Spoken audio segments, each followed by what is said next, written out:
Daemon slayer के fans, आपका फिर से स्वागत है। आज हम सीजन 2 की बात करेंगे, जिसमें मुगन ट्रेन आर्क और एंटरटेनमेंट डिस्ट्रिक्ट आर्क शामिल हैं। इस सीजन में तंजीरो, नेजुको, जेनित्सु और इनोसुके रोमांचक सफर पर निकलते हैं, जहां उन्हें नए दुश्मनों का सामना करना पड़ता है और उनकी सीमाओं की असली परीक्षा होती है। तो चलिए शुरू करते हैं। सीजन की शुरुआत मुगन ट्रेन आर्क से होती है, जो फिल्म की कहानी को आगे बढ़ाता है। तंजीरो और उसके दोस्त फ्लेम हाशिरा क्योजिरो रेंगोकू के साथ ट्रेन में हो रही रहस्यमयी गुमशुदगियों की जांच के मिशन पर निकलते हैं। सीजन 1 की घटनाओं के बाद तंजीरो, नेजुको, जेनित्सु और इनोसुके फ्लेम हाशिरा रेंगोकू के साथ एक रहस्यमयी ट्रेन पर मिशन के लिए जुड़ते हैं। लोग लगातार गायब हो रहे हैं और इसके पीछे है एनमू, जो 12 किजुकी का एक लोअर मून दानव है। एनमू की शक्ति बेहद डरावनी है। वह लोगों को गहरी नींद में सुलाकर उन्हें सपनों की दुनिया में कैद कर सकता है। तंजीरो और उसके दोस्त इन सपनों की दुनियाओं में प्रवेश करते हैं, जहां उन्हें अपने सबसे बड़े डर और इच्छाओं के भ्रमों का सामना करना पड़ता है। तंजीरो को अपने परिवार की यादों और अपराध बोध से जूझना पड़ता है, जबकि जेनित्सु और इनोसुके अपने अपने भयानक सपनों का सामना करते हैं। इस बीच रेंगोकू सीधे एनमू से लड़ते हैं और अपनी अद्भुत ताकत और साहस का प्रदर्शन करते हैं।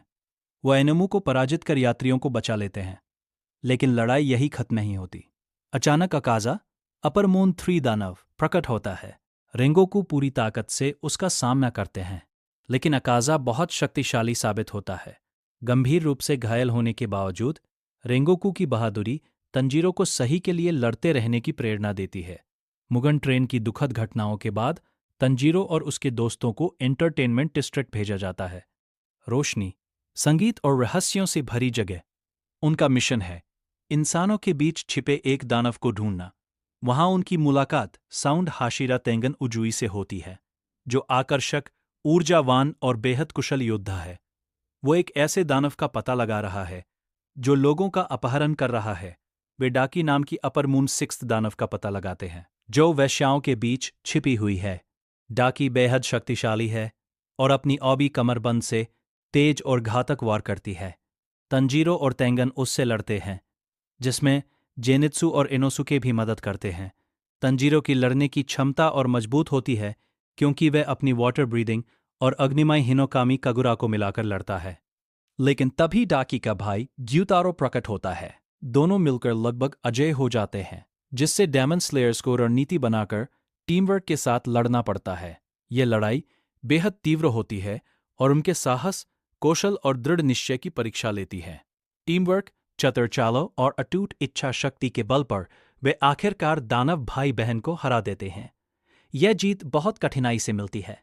वे शारीरिक और भावनात्मक रूप से थक जाते हैं, लेकिन पहले से कहीं ज्यादा मजबूत और एकजुट हो जाते हैं। यह सीजन केवल लड़ाइयों के बारे में नहीं है। यह तंजीरो के विकास को दिखाता है। वह समझदारी से लड़ना और दया के साथ नेतृत्व करना सीखता है। जेनित्सु और इनोसुके भी अपने डर का सामना करते हैं और अपने अपने तरीके से साहस दिखाते हैं। रेंगोकू का बलिदान सभी को याद दिलाता है कि ये दुनिया कितनी खतरनाक है और दूसरों की रक्षा करने की कितनी बड़ी कीमत चुकानी पड़ती है। तेंगन अपनी चमकदार व्यक्तित्व के बावजूद वफादारी और ताकत का उदाहरण पेश करता है। यहाँ तक कि दानवों की भी दुखद कहानियां हैं, जो दिखाती है कि दर्द और पीड़ा इंसान को अंधकार की ओर धकेल सकती हैं, जिससे कहानी केवल रोमांचक ही नहीं बल्कि भावनात्मक भी बन जाती है। डेमन स्लेयर का सीजन 2 भावनाओं, सांस रोक देने वाली लड़ाइयों और यादगार किरदारों से भरपूर है।